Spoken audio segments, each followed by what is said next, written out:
Hola, buen día para todos. Mi nombre es Juan Camilo Hernández y el día de hoy vamos a hacer un análisis jurídico sobre la teoría de los derechos humanos y su aplicación.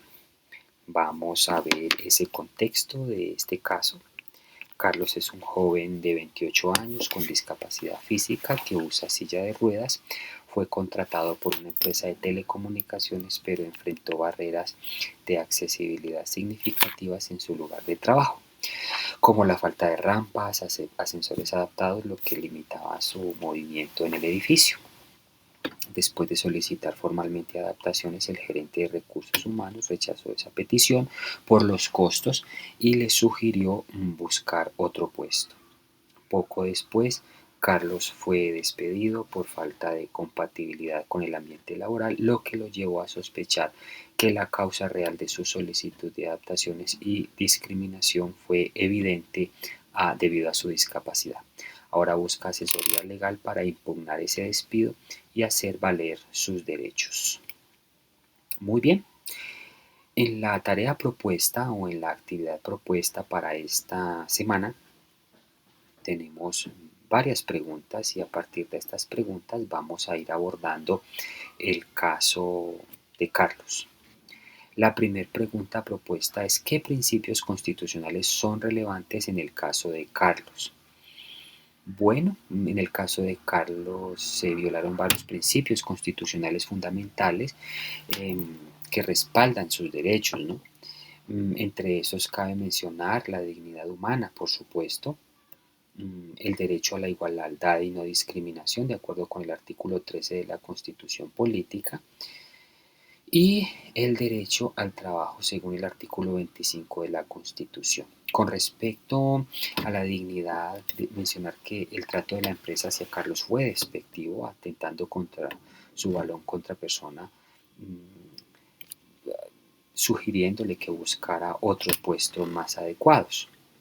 Con respecto al derecho a la igualdad y no discriminación, de acuerdo al artículo 13 de la Constitución, Carlos, por su discapacidad, es un sujeto de especial protección constitucional. Su despido después de solicitar adaptaciones se considera un acto de discriminación directa por su condición directa, violando, por supuesto, su derecho a oportunidad e igualdad de condiciones. Tenemos el derecho al trabajo según el artículo 25 de la Constitución.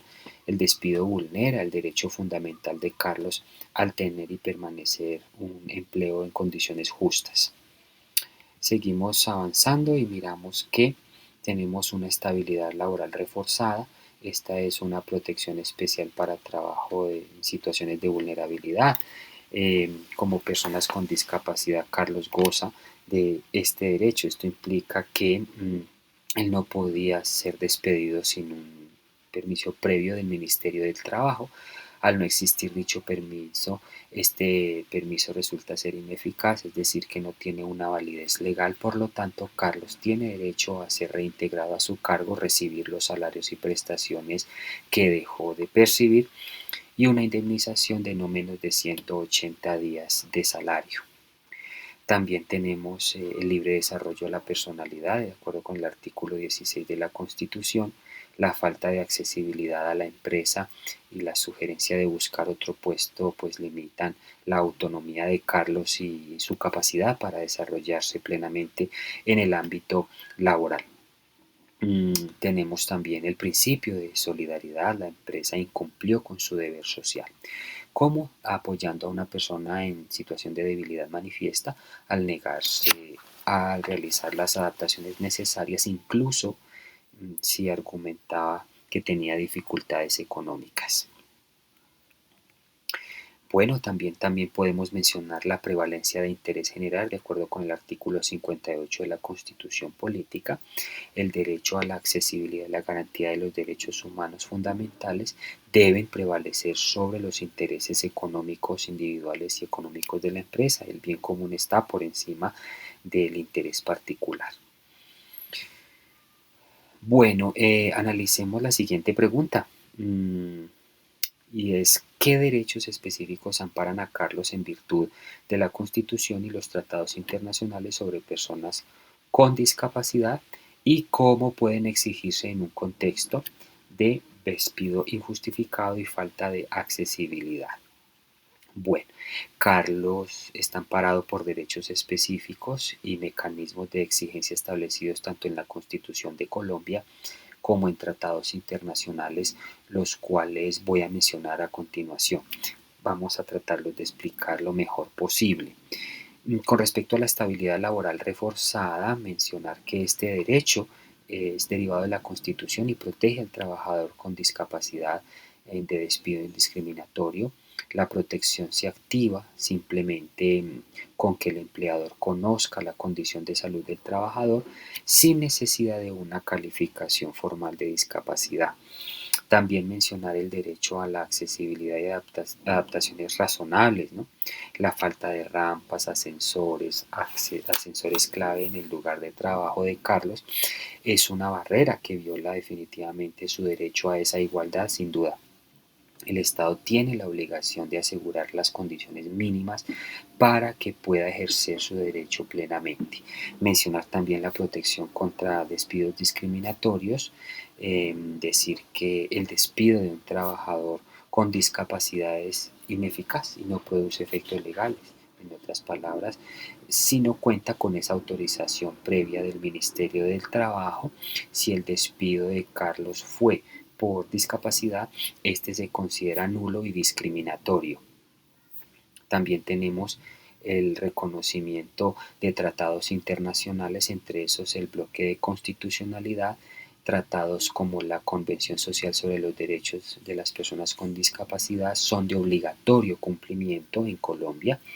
Recordemos que estas normas internacionales refuerzan sus derechos y no pueden ser desconocidas por el empleador ni por las leyes internas. Bueno, muy bien, vamos avanzando. Miremos ahora la pregunta, ¿cómo puede exigirse en estos derechos en un contexto de despido injustificado y falta de accesibilidad? Carlos tiene, bueno, varios mecanismos principales para exigir sus derechos. Se puede mencionar la más importante, que es la acción de tutela. Este es el mecanismo más rápido y preferido por la protección inmediata de sus derechos fundamentales al trabajo, la dignidad y la igualdad. Se puede también usar para evitar un daño irreparable. A través de la tutela, Carlos puede solicitar, por ejemplo, el reintegro inmediato a su trabajo, el pago de los salarios no recibidos y la indemnización de 180 días de salario. También puede pedir que el juez ordene que la empresa haga las adaptaciones necesarias, estableciendo que los problemas de presupuesto no pueden ser una excusa válida, ¿no?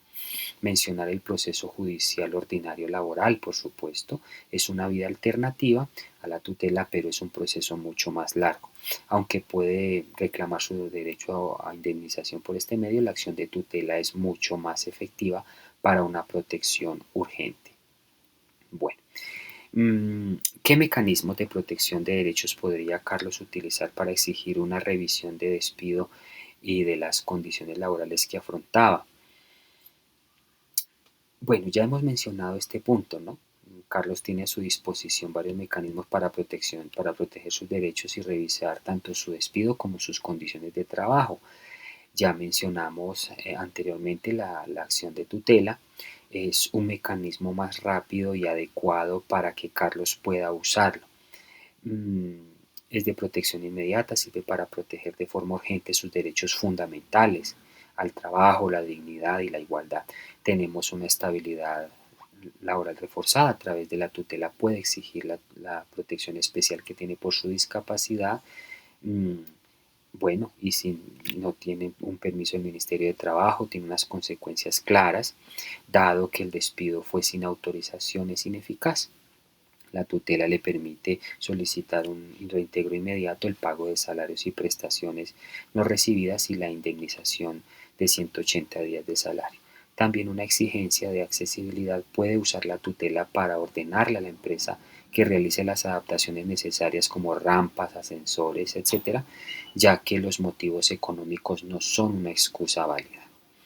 Tenemos también la intervención del Ministerio del Trabajo. Carlos puede acudir a esta entidad para solicitar este reintegro. El ministerio puede pedirle al empleador que justifique ese despido. pueden buscar una conciliación, se puede intentar un acuerdo previo a una demanda para buscar el reintegro y el pago de lo adeudado, también generar sanciones. El ministerio puede auditar y sancionar a la empresa por incumplir las normas laborales, ¿no? ¿Qué más? Podemos mencionar, puedo mencionar los fundamentos adicionales para la protección de Carlos, como es el bloque de constitucionalidad, los tratados internacionales sobre discapacidad ratificados por Colombia son de obligatorio cumplimiento y amplían la protección de sus derechos. También tenemos el principio pro persona.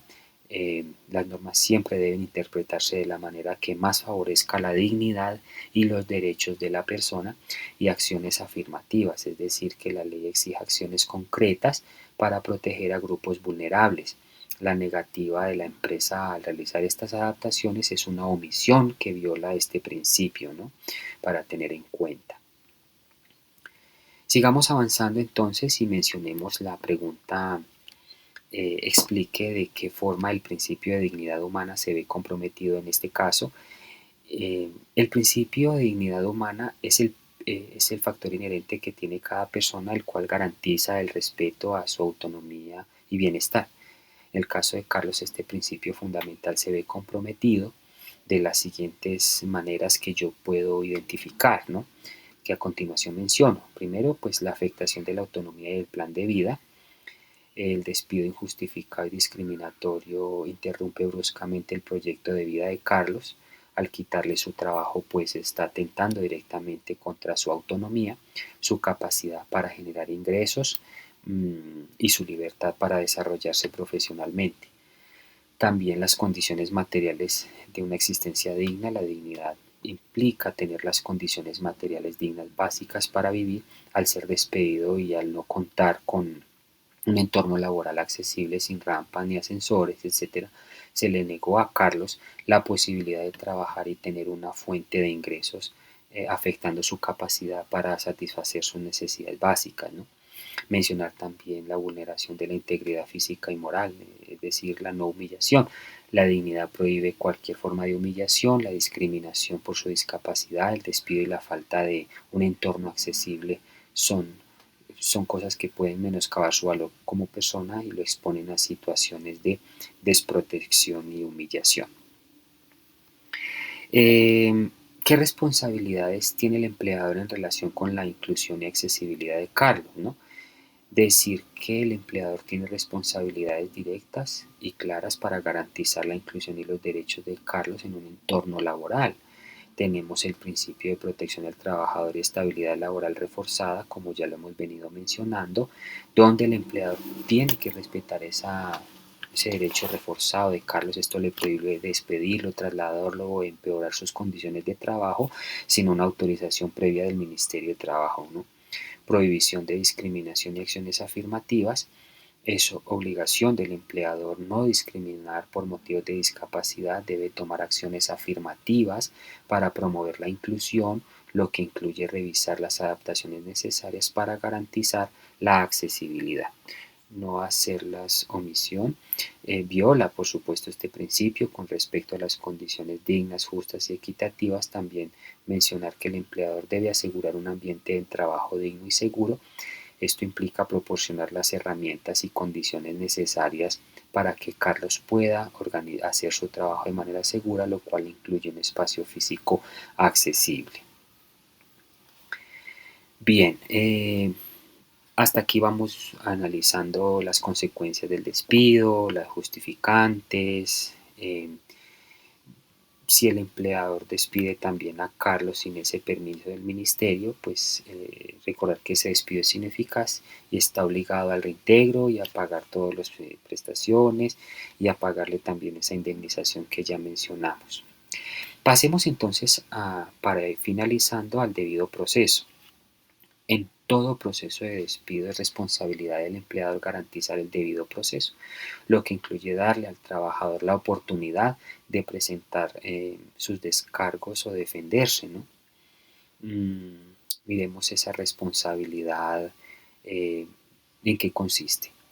Como Estado social de derecho, el Estado colombiano tiene las siguientes responsabilidades fundamentales para proteger a Carlos: obligación de respetar, proteger y garantizar los derechos humanos. También el Estado tiene el derecho y el deber de interferir en los derechos de Carlos, sino investigar y sancionar relaciones e implementar cosas que garanticen los plenos derechos de Carlos. Tenemos el bloque de constitucionalidad, que ya lo hemos abordado durante esta charla, los tratados internacionales sobre derechos humanos como la Convención sobre los Derechos de las Personas con Discapacidad son de obligatorio cumplimiento en Colombia. Esto obliga al Estado a aplicar sus leyes internas aplicando sus estándares internacionales, ofreciendo una protección más amplia a Carlos. El principio pro persona y progresividad que ya mencionamos afianza y decir que el Estado debe implementar siempre las leyes de la forma que más proteja la dignidad humana y asegurar que los principios y que los derechos sean reconocidos como esa estabilidad laboral reforzada y que no sean disminuidos.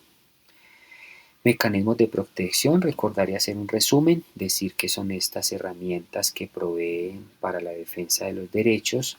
Entre esos destaca la acción de tutela, recordemos, muy importante, como ese mecanismo más rápido y expedito para que Carlos solicite su reintegro.